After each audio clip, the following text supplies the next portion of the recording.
दोस्तों आज इमरान खान से मुलाकात के बाद उनके ट्विटर अकाउंट से एक ट्वीट जारी किया गया जिसमें पाकिस्तान की इस्टेब्लिशमेंट जो डिमांड कर रही थी इसका जवाब आ गया है।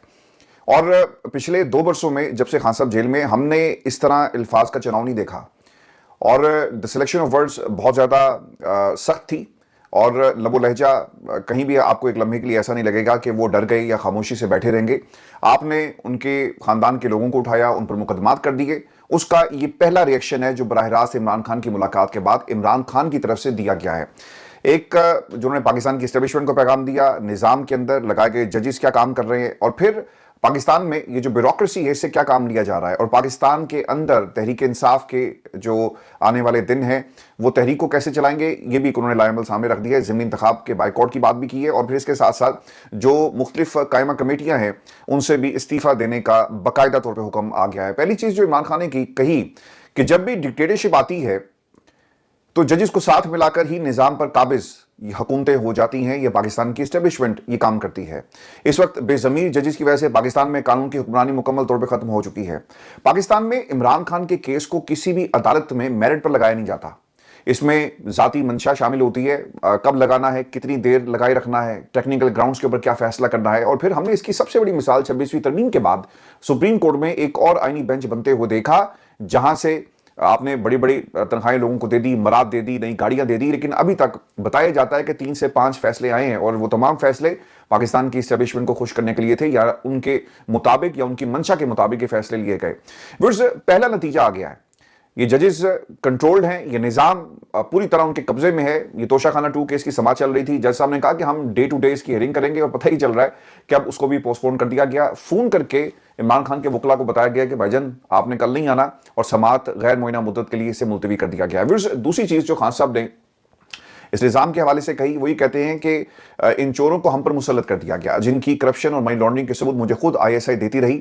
जो शख्स भी तहरीक इंसाफ छोड़ देता है इसके सारे केस माफ कर दिए जाते हैं। देखिए सर, ये आज का नहीं हो रहा। हमने इसी मुल्क में कावे मूसवी का एक इंटरव्यू किया और मुशर्रफ साहब ने उनको हायर किया। मकसद क्या था कि चोरों को पकड़ा जाए। पाकिस्तान पीपल्स पार्टी के जो करप्शन के किस्से हैं ये किस्सों तक का बात महदूद ना रहे बल्कि इसे मेटेरियलाइज किया जाए और सबूत इकट्ठे किए जाएं। और बाहर जो इन्होंने जदादें बनाई नून लीग ने और बाकी वो लोग जो NRO से सब कुछ ठीक करके वापस इस इक़्तिदार में आ गए, इस प्रोसेस के अंदर एक लिस्ट तैयार होती है, उस लिस्ट में से एक एक करके आपने अपनी मर्जी से लोगों को निकालना शुरू कर दिया और यही वो लड़ाई थी। तो ये आज की कहानी नहीं है। पाकिस्तान में जो लोग गेट नंबर 4 के जो रखवाले हैं उनके हाथ पे जब बैत कर लेते हैं तो उनके केसेस सर इसी तरह जादू की छड़ी है जो गायब हो जाती है। ये केसेस की ये जो पूरी ट्रेल आपको नजर आती है। तो ISI ने इससे पहले भी अगर केसेस दिखाए, फाइलें दिखाई तो सर इनका गायब होना कोई बड़ी बात नहीं है। इस मुल्क के अंदर शहबाज शरीफ साहब के केसेस गायब हो गए, मनी लॉन्ड्रिंग के ओपन एंड शट केसेस थे, फिर जनरल बाजवा किस तरह से फैसिलिटेट करते रहे। फिर तीसरी चीज इमरान खान ने जो कही, पाकिस्तान में ब्यूरोक्रेसी और खासतौर पर जो हमारी पुलिस है पंजाब की वो क्या कर रही है, एक प्राइवेट फोर्स बन चुकी है और ये सिर्फ हाउस ऑफ शरीफ को और पाकिस्तान की एस्टेब्लिशमेंट को खुश करने पर लगी हुई है। और इनका ये किरदार, इमरान खान ने क्या कहा, वो कहते हैं कि पुलिस से ऐसे काम करवाए जा रहे हैं जिससे वो क्रिमिनलाइज हो चुकी है। फिर इमरान खान ने अपने इस ट्वीट के अंदर 26वीं तरमीम के जो सम्राट थे और जिन लोगों को मिले क्या कहा कि 26वीं तरमीम के बाद अदलिया बिल्कुल ही गुलाम बन चुकी, बेज़मीर जजेस इंसानी हकूक़ की पामाली के खिलाफ एक्शन नहीं लेते। अगर हमारे जजेस ज़मीर के साथ काम करते तो पाकिस्तान के लोगों को इंसाफ देते। उनका खौफ होता कि यौम महशर अल्लाह को हिसाब देना है तो ये जो जुल्म हो रहा है ये कभी ना होता। इस जुल्म और नाइंसाफ़ी में ये बेज़मीर जजेस बराबर के मुजरिम हैं। सर मुजरिम ही ये हैं, बराबर के नहीं, मुजरिम ही यही हैं। इन्होंने पाकिस्तान के निज़ाम को किस हद तक मफलूज कर दिया और इनका क्या किरदार है ये पाकिस्तान में अब तो खैर बच्चे बच्चे को मालूम है कि अदलिया, जजेस, इंसाफ और वो भी इमरान खान को या इमरान खान से प्यार करने वालों को मिलेगा, कभी नहीं मिलेगा। मैं आगे बढ़ने से पहले मैं आपको ना एक तस्वीर दिखाना चाहता हूं और इस तस्वीर को गौर से देखें। और ये तस्वीर जो है कुछ दोस्तों ने शेयर की और इस तस्वीर के अंदर पाकिस्तान तहरीक इंसाफ की एक शख्सियत को सजा दी गई और उन्होंने अपनी बेटी के साथ ये तस्वीर शेयर की और इसके नीचे उन्होंने कैप्शन दिया कि ये माँ आपको दहशतगर्द लगती है। इन बेटियों का वाहिद सहारा उनकी माँ है जिसको रियासत ने दहशतगर्द बनाकर 4 केसेस में 10-10 साल की सजा सुना दी।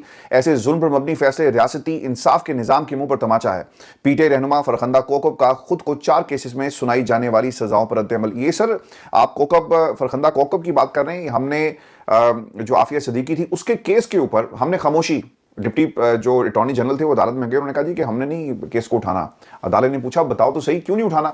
انہوں نے کہا جی بس حکم آ گیا, یہ کیس جو ہے کسی لیول پر نہیں لڑا جائے گا. تو پاکستان کی ریاست, یہ پہلی دفعہ نہیں ہوا, ہم اپنے لوگوں کو غیروں کے حوالے کرتے رہے. عافیہ صدیقی کا کوئی کیس لڑنے والا نہیں ہے, تو ہم یہاں پر فرخندہ کوکب کے ساتھ جو ہوا, زرتاج گل کے ساتھ جو ہوا, باقی لوگوں کے ساتھ جو ہوا, آپ فراریوں کو جب قومی دھارے میں شامل ہوتے ہیں معاف کر دیتے ہیں. اس ملک کے اندر جو پاکستان کی فضائی حدود کو چیرتا ہوا داخل ہوا, اس نے اسے وائلیٹ کیا, مارنے آیا تھا ہمارے جوانوں کو, وہ اس کا جہاز گرتا ہے, ہم اسے پکڑ کر دشمن کے حوالے کر دیتے ہیں. کلبھوشن یادو وہ کہیں بیٹھا ہوگا پاکستان میں, اس کو پروٹوکول مل رہا ہوگا. نوید جس نے عمران خان پر حملہ کیا, اسے بھی پروٹوکول ریاست دیتی ہے. تو پاکستان کے اندر طالبان تک کو ہم نے چھوڑ دیا, ہم نے احسان اللہ احسان کو چھوڑ دیا, وہ بھاگا یا چھوڑ دیا یہ بھی ایک الگ کہانی ہے. لیکن ہم اپنے لوگوں کو نہیں چھوڑتے, ہم ان سے بدلہ لیں گے. ہم رانا ثناء اللہ کے گھر پر حملہ کرنے والوں سے بدلہ لیں گے. آپ سزا 2 سال کی 3 سال کی بھی دے سکتے تھے, مگر کسی کے کلیجے کو چین نہیں آ رہا, اس لیے سزا 10 سال کی جو ہے وہ دی گئی.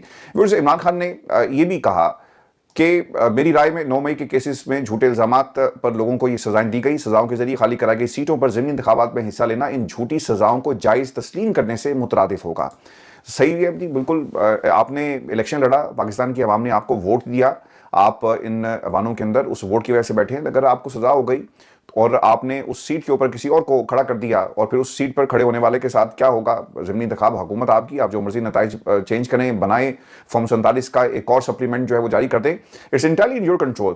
تو عمران خان نے یہ بالکل ٹھیک فیصلہ کیا ہے کہ اس نظام میں ضمنی انتخاب میں جانا اس کے اوپر مہر لگانے کے مترادف ہوگا کہ ہاں یہ سزائیں بالکل ٹھیک ہوئی. پھر انہوں نے ایک اور بات کہی کہ عدلیہ تباہ, میڈیا خاموش, اور پولیس سے ایسا کام کروایا جا رہا ہے جیسے جس سے وہ کرمنلائز ہو چکی. ایسے تو یحییٰ خان کے دور میں بھی نہیں ہوا. پولیس کو تحریک انصاف کے لوگوں کے خلاف استعمال کیا جا رہا ہے, جس کی وجہ سے ملک میں جرائم کی شرح بڑھ گئی ہے.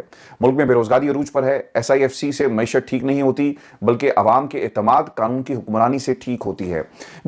ایک اور جو بشرا بی بی کے حوالے سے فیصل واڈا صاحب پچھلے کچھ دنوں سے باتیں کر رہے تھے, تو انہوں نے کہا کہ فیصل واڈا جو پاکستان کی اسٹیبلشمنٹ کا ترجمان ہے, اس نے بشرا بیگم کے حوالے سے بیانات دیے کہ وہ مجھ سے علیحدگی اختیار کر لیں. بشرا بیگم پر دباؤ ڈالا گیا مجھ سے علیحدگی اختیار کر لیں, مگر وہ میرے ساتھ کھڑی ہیں, اور انہوں نے ان کی تعریف کی. پھر جو ظلم و فسطائیت اس وقت پورے ملک میں جاری ہے, اس کے خلاف پشاور میں ایک گرینڈ جلسہ پاکستان تحریک انصاف جس کا بہت جلدی اعلان کرے گی, اور یہ پارٹی کے اوپر چھوڑ دیا گیا.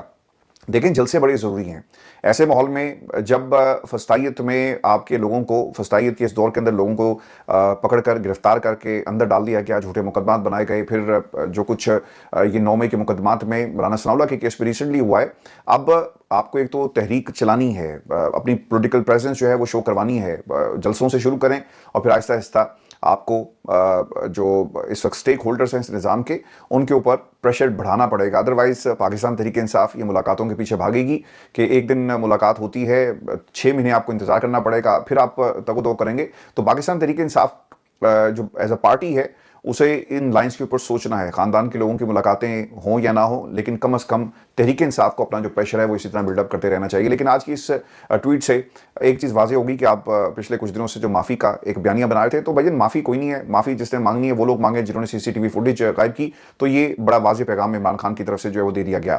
ویورز, میں آپ کو یہ بھی خبر دوں کہ پاکستان میں انجینئر علی مرزا جو ہیں, ان کی گرفتاری پہلے MPO کے تحت ہوئی, اب پتہ یہ چل رہا ہے کہ ان کے اوپر مقدمہ بھی دائر کر دیا گیا. اور ویورز, خبر کے مطابق بتایا جاتا ہے کہ جیلے میں مذہبی اسکالر انجینئر محمد علی مرزا کے خلاف مقدمہ درج ہوا, اور شہری کی درخواست پر تھانہ سٹی میں مقدمہ درج کیا گیا. PICA ایکٹ اور 295C کے تحت مقدمہ درج کیا گیا ہے. دفعات جی بڑی خطرناک ہیں, اور اس پر میں چاہوں گا کہ آپ ضرور کمنٹ کیجئے گا.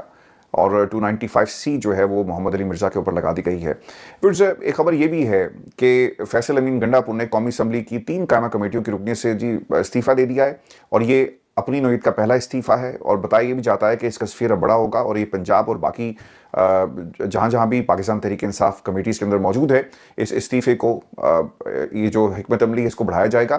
اور خبر کے مطابق استعفے سے متعلق اسپیکر قومی اسمبلی کو خط بھیج دیا, جس میں فیصل امین نے کہا کہ وہ پاکستان تحریک انصاف کے بانی عمران خان کی ہدایت پر اسٹینڈنگ کمیٹیوں کی رکنیت سے مستعفی ہوتے ہیں. آج پاکستان تحریک انصاف کے بانی عمران خان نے پارٹی کو قومی اسمبلی کی تمام کمیٹیوں سے مستعفی اور ضمنی انتخابات کے بائیکاٹ کی ہدایت کی تھی, اور اڈیالہ جیل کے باہر علیمہ خان نے یہ خبر جو ہے وہ قوم تک پہنچائی. میں بھی آپ کو پاکستان میں جو اس وقت سیلاب کی صورتحال بنی ہوئی ہے اس حوالے سے بھی اپڈیٹ کر دوں. اور فوج کو جی بلا لیا گیا ہے ضلعی انتظامیہ کی طرف سے, لیکن جو اس وقت کی جو صورتحال ہے پہلے وہ میں اپڈیٹ آپ کے ساتھ شیئر کر دوں کہ کن کن علاقوں کے اندر بتایا جا رہا ہے کہ سیلاب ہے اور ایک خطرناک صورتحال بن گئی ہے. तफसीलात के मुताबिक भारत की जानिब से दरिया रावी में 2 लाख क्यूसेक पानी जी छोड़ने और मुसलसल बारिश के बायस पंजाब के बड़े दरियाओं में पानी के बहाव में मुसलसल इजाफा हो रहा है। दरिया चनाब, सतलुज और रावी में पानी की सतह बुलंद होकर खतरनाक हद के करीब पहुंच चुकी है।